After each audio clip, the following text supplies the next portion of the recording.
The corridor was too quiet. Sergeant James Whitmore had walked these palace halls for 12 years. He knew every echo, every footstep pattern, every sound that belonged. This silence didn't belong. His hand moved instinctively to his radio as he approached the East Wing's private quarters. The marble floors gleamed under the crystal chandeliers, but something felt wrong. The air itself seemed to hold its breath. Then he heard it. Voices, sharp, tense. Princess Catherine's voice came first, steady but strained. "I'm sorry, but I cannot agree to that." The second voice cut through like ice. "You misunderstand, Catherine. This isn't a request." Queen Camilla. James stopped mid-step. Royal protocol was clear. Guards didn't interfere in family matters. They observed. They protected from external threats. They stayed invisible, but something in Catherine's tone made his chest tighten. He'd been assigned to the princess's security detail for 3 years. He'd seen her face terrorist threats without flinching. He'd watched her comfort grieving families with genuine warmth. He'd never heard fear in her voice until now. Before we continue, if you love stories about courage and standing up for what's right, hit that subscribe button. You won't believe what happens next. James moved closer to the drawing room door. It stood slightly ajar. Through the gap, he could see Catherine standing near the window, her shoulders rigid. Camilla stood opposite, perfectly composed in a burgundy suit, her expression unreadable. "The announcement will be made tomorrow," Camilla said. Her voice was calm, almost pleasant. "You'll step back from your public duties for the remainder of the year. Health reasons. The public will understand."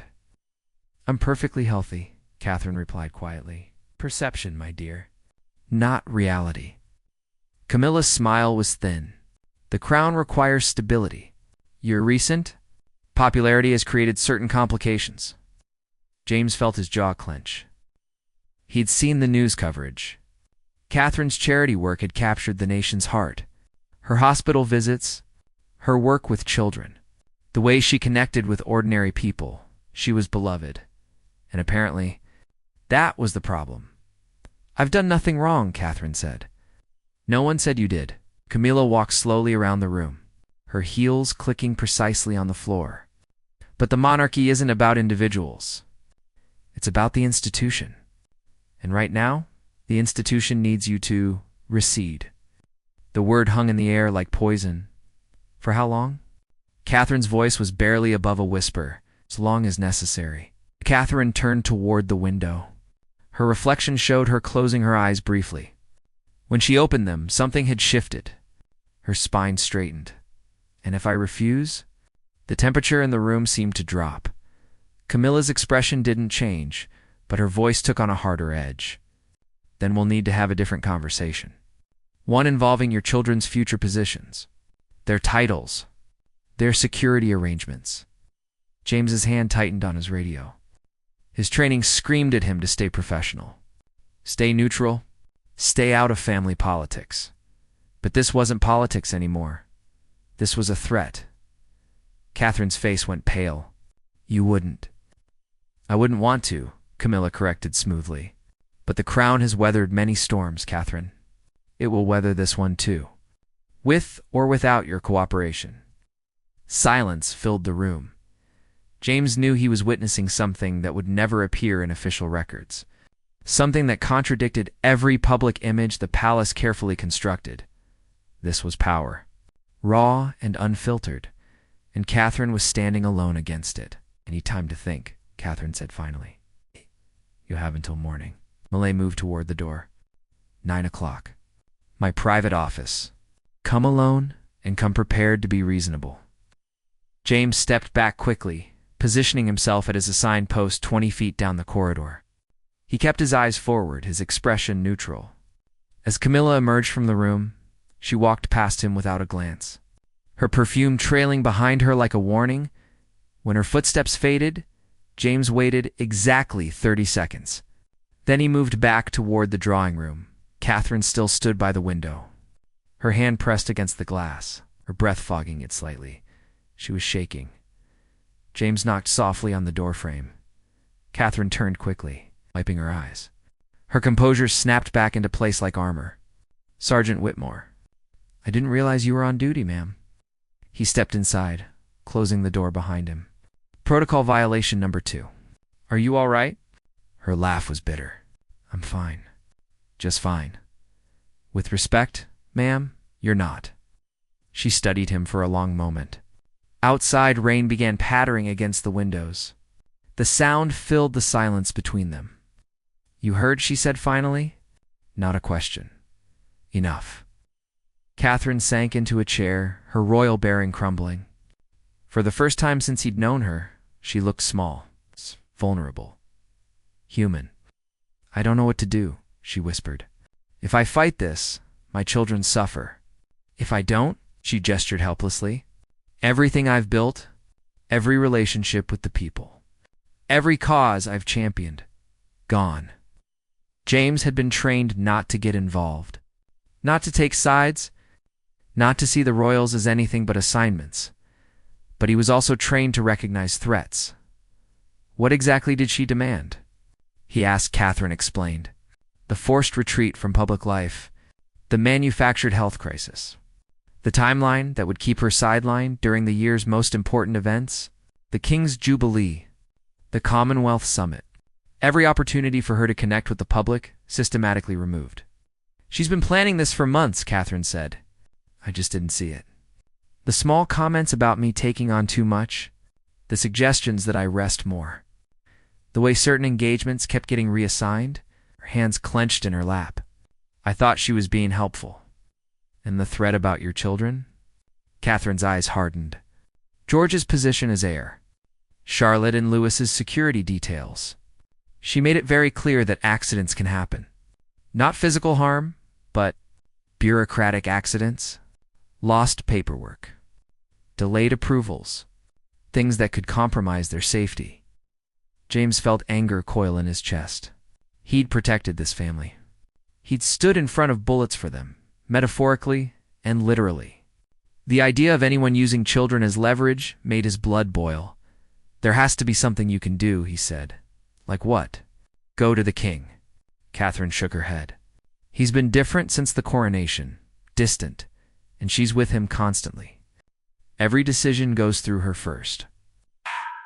The press, then. Tell your story and look like I'm attacking the queen? Starting a civil war in the palace? Catherine stood, pacing. The public loves a fairy tale, James. They don't want to see the reality. And if I expose this, I become the villain. The ungrateful daughter-in-law. The troublemaker. She was right. James had seen how the media worked. How isolated narratives could be twisted. What about tomorrow? He asked. The 9 o'clock meeting? I'll go. I'll listen. And then she trailed off, staring at nothing. I honestly don't know. James made a decision. It would probably cost him his career. Maybe more. But some things mattered more than protocol. Don't go alone, he said. Catherine looked at him sharply. She specifically said, I know what she said, but you're entitled to security presence, especially for unscheduled meetings in private areas. He met her eyes. I'll be there. Not in the room, but close. Within earshot. James, if she finds out you're interfering, then I'm interfering. His voice was firm. Ma'am, I've served the crown for 12 years. I know what I signed up for. And this? He gestured around the room. This isn't what I swore to protect. For the first time that evening, Catherine's expression softened. You could lose everything. So could you. They stood in silence, the weight of the moment settling between them. Outside, the rain intensified, drumming against the palace walls. Why? Catherine asked quietly. Why risk it? James considered his answer carefully. 3 years ago, you visited a hospital, St. Thomas's. There was a little girl there. Lucy Martin, 6 years old, brain tumor. Catherine's eyes widened slightly. She remembered. That's my niece, James continued. You've spent 45 minutes with her. You weren't supposed to. Your schedule was packed. But she loved princesses, and you stayed. You made her laugh. You made her feel special. His voice roughened. She died 2 weeks later. But those last days, all she talked about was meeting a real princess who cared. Tears spilled down Catherine's cheeks. "You're not just an assignment to me, ma'am. You're the kind of person worth protecting. The kind of person who actually deserves the privilege they're born into." He straightened. "So tomorrow, 9 o'clock, I'll be there. And whatever happens, you won't face it alone." Catherine wiped her eyes, nodding slowly. "Thank you, James." He moved toward the door, then paused. "Ma'am, one more thing. Whatever you decide tomorrow, make sure it's your choice, not fear, not pressure, yours." As he left, Catherine sat down again, but this time her shoulders weren't slumped. This time, she looked like someone preparing for battle. The night passed slowly. James didn't sleep. Instead, he sat in the security office reviewing protocols, searching for any legitimate reason to be present at tomorrow's meeting. The rulebook was clear. Private royal meetings were exactly that. Private, but there were exceptions. Security concerns, threat assessments, unscheduled locations requiring advance clearance. He was building a case, a thin one, but a case nonetheless. At 6 in the morning, his radio crackled. "Whitmore, report to Chief's office." Immediately, his stomach dropped. Chief Inspector Sarah Morrison sat behind her desk, her expression unreadable. She was a 30-year veteran, sharp as a blade and twice as tough. Nothing happened in palace security without her knowledge. "Close the door," she said. James obeyed. "I received an interesting call last night," Morrison continued, "from the Queen's private secretary, asking about your duty roster. Specifically, whether you're assigned to Princess Catherine today." James kept his face neutral. "And what did you tell them?" "The truth. That you're on personal leave today. Scheduled weeks ago." She leaned back in her chair. "But that's not really true, is it?" Silence. Morrison sighed. 12 years, James. Perfect record. Commendations, loyalty beyond question. And now, you're going to throw it away? For what? Palace politics? It's not politics. Then what is it? Doing what's right." Morrison studied him for a long moment. Then she opened a drawer and pulled out a file. 6 months ago, I started noticing patterns. Schedule changes. Security downgrades. Always involving the princess. Always originating from the Queen's office. James's pulse quickened. "I made inquiries," Morrison continued. "Quiet ones. And I found that I'm not the only one concerned. There are people in this palace who remember what happened to the last princess who became too popular." Her eyes were hard. "We swore an oath, James, to protect, not to stand aside while history repeats itself." "What are you saying?" Morrison stood, moving to the window. Dawn was breaking over London, painting the sky in shades of gold and pink. "I'm saying that at 8:55 this morning, there will be a security drill in the West Wing. Standard procedure. It will require personnel to sweep all private offices, including the Queen's, including during any meetings that might be taking place." James felt hope surge in his chest. "You'll lead the sweep," Morrison said. "You'll be professional. You'll be thorough. And you'll ensure that whatever happens in that room, there are witnesses." She turned to face him. "Official witnesses whose testimony would be very difficult to dismiss?" "Chief, I'm not doing this for you," Morrison cut him off. "I'm doing this because 26 years ago, I was assigned to Princess Diana. I saw what they did to her. The isolation. The manipulation. The systematic destruction of someone who only wanted to help people." Her voice cracked slightly. "I stood aside then because I was ordered to. I won't make that mistake twice." James nodded, not trusting himself to speak. "But understand this," Morrison continued. "If this goes wrong, we're both finished. Not just fired, destroyed. They'll make sure we never work in security again. Possibly worse. I understand, do you?" "Really?" She stepped closer. "Because the moment you walk into that room, you're declaring war on the most powerful woman in Britain, maybe the world. Are you ready for that?" James thought of Lucy, of Catherine's tears, of the threat against innocent children.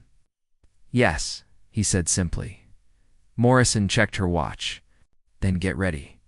You have 3 hours. Use them wisely. And James? Whatever you see in that room, document everything. Remember every word. Because we might only get one chance at this. At 8:30, James took his position in the corridor outside the Queen's private office. 2 other guards flanked him, young, loyal to Morrison. Carefully selected at 8:50, Catherine appeared. She wore a navy suit, her hair pulled back severely. Her makeup couldn't quite hide the shadows under her eyes. Their eyes met briefly. He gave the smallest nod. She understood. At 8:55, Catherine knocked on the Queen's door. "Come in," Camilla's voice called. Catherine entered. The door closed. James counted to 60. Then he activated his radio. "Control, this is Whitmore. Initiating security drill as scheduled. West Wing sweep beginning now," Morrison's voice came back.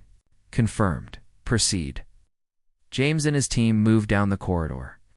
They checked offices. They logged door statuses. They followed procedure exactly, and they moved steadily toward the Queen's private office inside that room. Through the heavy oak door, James could hear voices rising. "You promised me time to think," Catherine was saying, "and I gave you all night. What more do you need?" Camilla's tone was sharp. "I need you to understand that I won't be bullied." Pause. Then Camilla's laugh, cold and brittle. "Bullied? My dear Catherine, you have no idea what bullying looks like. But you're about to learn." James's hand moved to the door handle. "Sergeant," one of his team whispered urgently. "We don't have clearance. Security concerns override privacy protocols," James said loudly, clearly. "For the record, proceed with sweep." He opened the door. The scene inside would burn into his memory forever. Catherine stood with her back to the wall, her face pale. Camilla loomed over her, one hand gripping Catherine's arm tightly. Both women froze, staring at the guards. "My apologies, Your Majesty," James said formally. "Security drill. Standard procedure. We need to clear the room." Camilla's eyes narrowed dangerously. "This is a private meeting." "Yes, ma'am." "But protocol requires—" "I know what protocol requires," Camilla snapped. Her hand released Catherine's arm, but not before James saw the red marks on the princess's skin. "And I know that security drills are scheduled in advance." "This one wasn't." "Emergency drills, ma'am? By nature, they're not scheduled." James kept his voice respectful, but firm. The tension in the room was suffocating. Camilla's eyes moved from James to Catherine and back again. Understanding dawned on her face, followed by fury. "Ah!" "See," she said softly, dangerously. "Sergeant Whitmore, isn't it? I'll remember that name."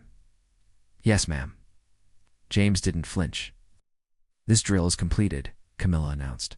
"You may leave. I need to check the windows, ma'am. And the connecting doors.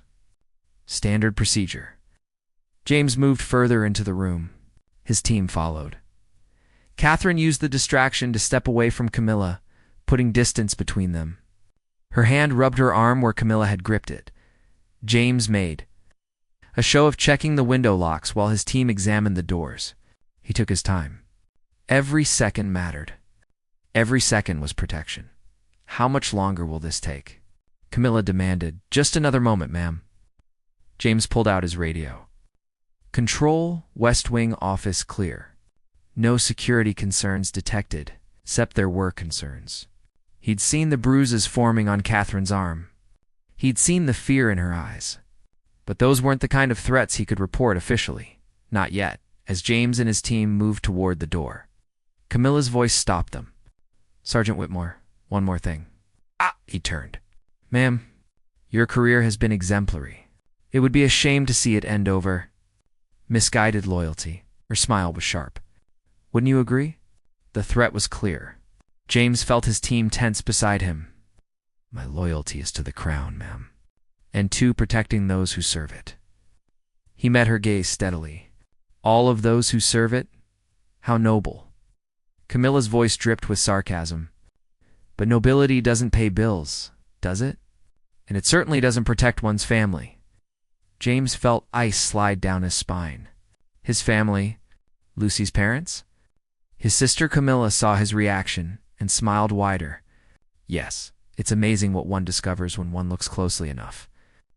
Your sister Sarah works for the NHS, doesn't she? Such important work. It would be terrible if budget cuts affected her position. Catherine gasped. You can't. I can do many things, Catherine. That's what you still don't understand. Camilla turned back to James. So here's what's going to happen. You and your team will leave. You'll forget this drill ever happened. And you'll ensure that Princess Catherine and I can continue our conversation without further interruptions. James's mind raced. She was escalating. Threatening his family now, not just his career. The smart move would be to back down. To apologize. To leave Catherine to whatever fate awaited her, but he thought of his niece, Lucy. Of the 45 minutes Catherine had given her. Of the kindness that couldn't be faked. Some things were worth risking everything for. I'm afraid I can't do that, ma'am, James said quietly. The room went silent. What did you say? Camilla's voice was deadly. Protocol requires that all security concerns be documented and reported. And I have concerns. James pulled out his phone, opening the voice memo app. At 9:03 this morning, I witnessed physical contact between Your Majesty and Princess Catherine that resulted in visible marks on the princess's arm. I have a duty to report this. Catherine's eyes went wide. James, don't additionally, James continued, his voice steady despite his pounding heart. I heard what could be interpreted as threats against the princess and her children. These concerns require formal investigation. Camilla's face had gone white with rage. You have no idea what you've just done. Actually, ma'am, I do. James looked at his team. Both of you witnessed the same things I did. Correct. They hesitated only a moment. Then both nodded. Confirmed, sir, the younger one said. Camilla laughed, but there was no humor in it. 3 guards against the Queen of England. You think anyone will believe you? They might not, James admitted. But the report will exist. It'll be on record. And if anything happens to Princess Catherine, or her children, or anyone involved in this situation, he paused, people will ask questions. Investigations will be opened. The kind that can't be quietly buried. You're bluffing. Am I? James held up his phone. This conversation has been recorded. So was the one last night in the East Wing drawing room. Every word. Every threat. He looked at Catherine. With respect, ma'am, you should leave now. We'll escort you. Catherine stood frozen, torn between fear and hope. If you leave with him, there's no going back, Camilla warned her. You'll have made your choice, and you'll face the consequences. And if she stays, James challenged, what then? You force her to resign? You isolate her completely? Or do the threats get worse? Camilla's expression was pure venom. You've just destroyed your life, Sergeant. And for what? A princess who'll forget you exist the moment you're no longer useful? Catherine moved then. She walked across the room to stand beside James. Her hand was still shaking, but her voice was clear. He's more loyal than you'll ever understand, Catherine said to Camilla. Because his loyalty isn't to power. It's to something you've forgotten. Decency. Camilla's laugh was bitter. Decency? In the monarchy? You really are naive. She sat down behind her desk, suddenly looking tired. Fine, leave. Run to whoever you think will listen. But remember this, Catherine. I've been playing this game since before you were born, and I always win. Maybe it's time you learn to lose, Catherine said quietly. She turned and walked out, her head high. James and his team followed. They didn't speak until they were 3 corridors away. In a part of the palace where they couldn't be overheard, then Catherine stopped, leaning against the wall. Her composure finally shattered. Tears streamed down her face. What have we done? She whispered. The right thing, James said firmly. But his hands were shaking too because he knew the truth. The war had just begun, and they'd fired the first shot against the most powerful woman in Britain. The next 72 hours were hell. James was suspended immediately. Pending investigation, they called it. His credentials were revoked. His palace access terminated. By noon that same day, he was cleaning out his locker, while his former colleagues, watched in uncomfortable silence. Morrison met him at the security gate. "I'm sorry," she said quietly. "I didn't think she'd move this fast. You tried to warn me." James handed over his badge. "What about the others?" "My team, reassigned. Night shift at the outer gates. As far from the royal family as possible." Morrison's jaw tightened. "She's erasing you. All of you and Catherine." Morrison's expression darkened. "That's the strange part. Nothing.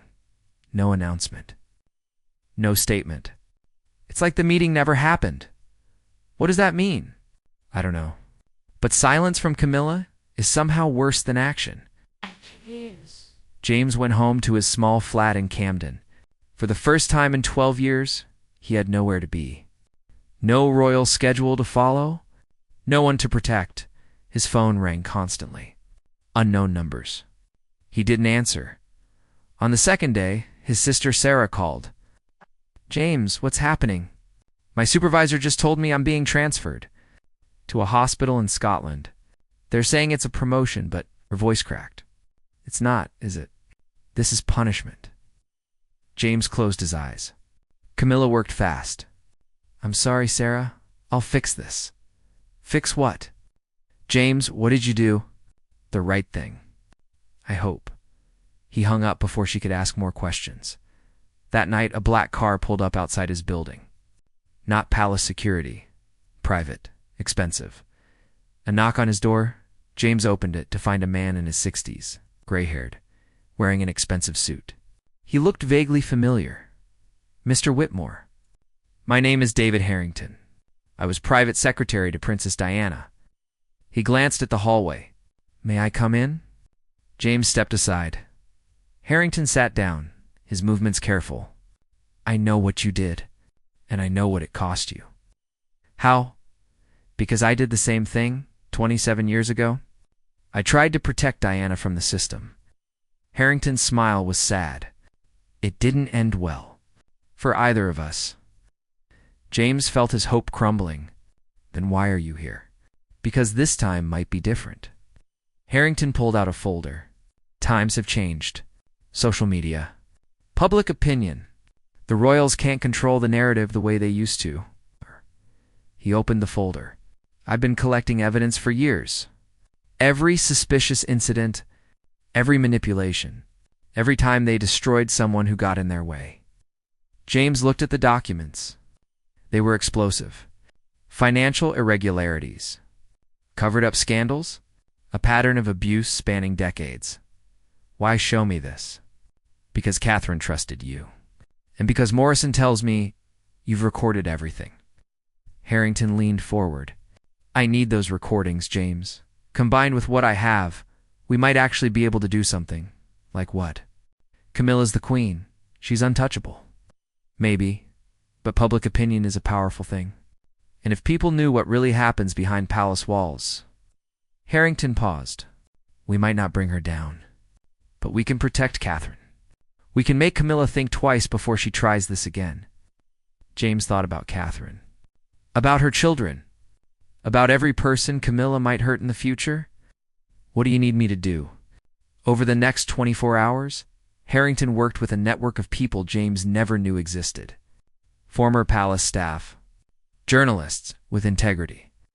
Lawyers who specialized in protecting whistleblowers. The recordings were transcribed. Documents were organized. A case was built, but they needed one more thing. Catherine's permission. "We can't do this without her," Harrington explained. "If we release this, and she denies it, the whole thing falls apart. She has to be willing to stand up publicly." "She's been silent for 3 days," James pointed out. "What if Camilla already got to her?" "Then we find out." Morrison arranged the meeting. A private location. No palace involvement. Catherine arrived alone, wearing sunglasses despite the gray London weather. When she removed them, James saw the exhaustion in her face. "I'm sorry," were her first words. "I'm so sorry for what happened to you." "I have nothing to apologize for," James said, "don't I?" Catherine sat down heavily. "The moment I walked out of that room with you, I knew what it would cost. And I'd let you pay it anyway. It was my choice." "Was it?" Or did I manipulate you, just like she manipulates everyone? Catherine's voice broke.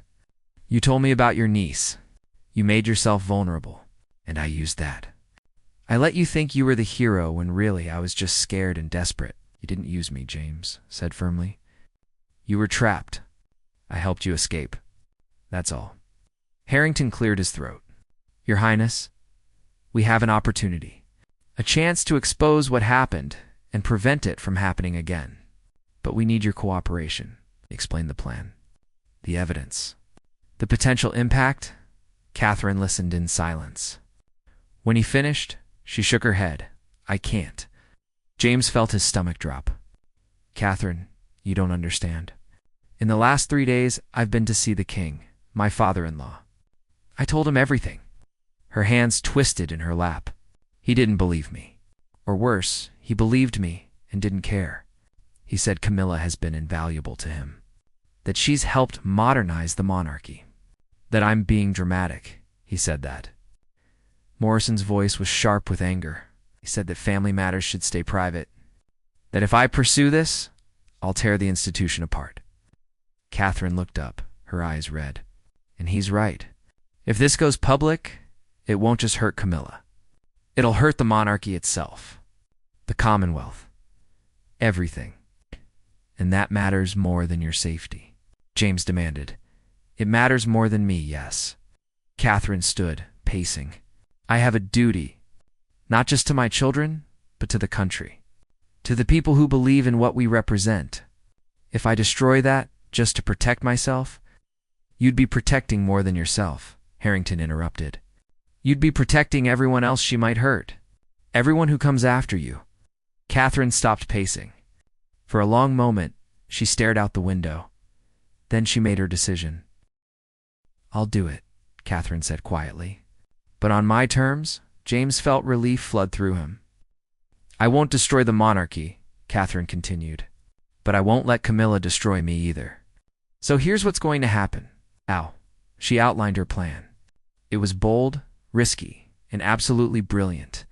Instead of releasing the recordings publicly, they would use them as leverage. Harrington would arrange a private meeting with the king's most trusted advisors, the ones who actually cared about the institution's future. They would present the evidence quietly, and they would make Camilla an offer.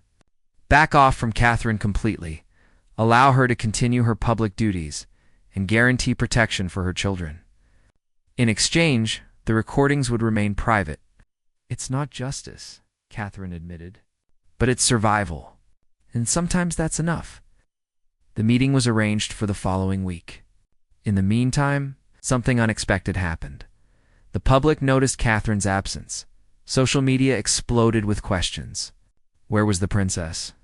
Why had she missed 3 scheduled appearances? Conspiracy theories multiplied by the hour. The palace tried to manage it with vague statements about private family matters, but that only made things worse. Then someone leaked a photo. Catherine at the private meeting location, wearing sunglasses, looking exhausted and frightened. The internet went wild. #WHERES, Kate started trending. News outlets picked up the story. People who'd never cared about the royals suddenly cared about Catherine because she'd touched their lives. The hospital visits, the charity work, the genuine warmth she'd shown to ordinary people, it mattered now. Camilla had miscalculated. She'd thought Catherine's popularity was shallow, easy to erase, but it was deeper than anyone realized. The public loved her, and they wanted answers. On the 6th day, James received a call from Morrison. Turn on the news, she said. James grabbed his remote. Every channel showed the same thing. A palace press conference. Catherine stood at a podium, the king beside her. Camilla was notably absent. I want to address the speculation about my recent absence from public duties, Catherine began. Her voice was steady, strong. I've been dealing with a personal matter that required some time and reflection. I appreciate the public's concern and support during this difficult period. She paused. The cameras flashed. I also want to address rumors about my relationship with other members of the royal family. While we don't always agree on everything, we are committed to working together for the good of the nation. Family disagreements are normal. They don't define us. It was carefully worded. Nothing specific. Nothing accusatory. But the message was clear. There had been a disagreement. A serious one. But it was resolved. Going forward, I'll be resuming my full schedule of public duties.